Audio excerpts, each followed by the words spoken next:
Goat Springs Trail number 542 in the Cedar Bench Wilderness is a somewhat unknown gem in a remote part of Yavapai County, sitting about 10 miles from Camp Verde, but it is well worth exploring as hikers can find solitude and beautiful creeks with cascading water and some small waterfalls.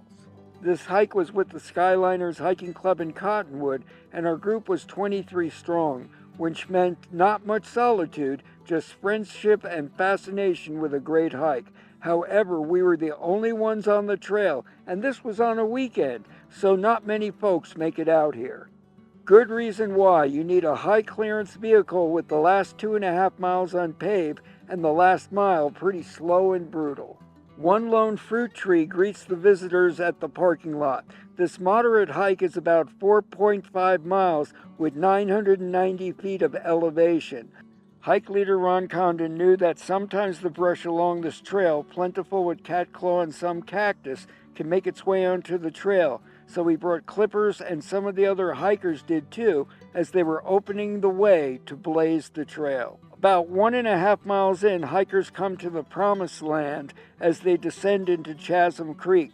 This is a great place for snacks or lunch. I started to munch but was too distracted by the enticement to rock and boulder hop, making my way down to the largest waterfall I could find. I tried to get under the waterfall for the photo, but the rock, even though dry, was slick. Pretty close though. As my mind and body rock hopped, the group was heading for the next destination, so time to catch up without much of a snack. But it was only about a half mile to the next stop, which was the first stop at Goat Springs. This spring, with rocks making it easy to cross over the stream, was a great place for more photos.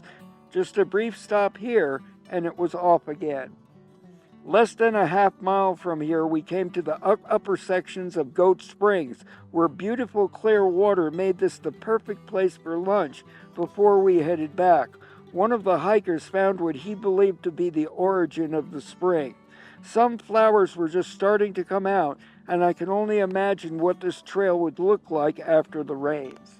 Cedar Bench Wilderness is part of Prescott National Forest and was established in 1984 as part of the Arizona Wilderness Act. The area protects the large bench that divides the Agua Fria and Verde River drainages. The elevation of Cedar Bench Wilderness ranges from 4,500 to 6,700 feet, ranging with saguaro cactus at the lower point and Utah juniper and pinyon pine at the higher points. Cedar Bench Wilderness has 8 trails covering 32 miles. 2 of the other trails are Lower Cedar Bench Trail 540 and Chasm Creek Trail 164. Not much has been written about the Cedar Bench Wilderness, which is just one more reason that you will feel you are in a special place when you visit here. You pass the newest state park, Rockin' Ranch State Park on Salt Mine Road, on the way to Goat Springs Trail, so if you have any time, this is another great place to stop. The trail is fairly easy to follow. The only issue is getting there. I am Stan Bindell for Preserving Arizona Wilderness.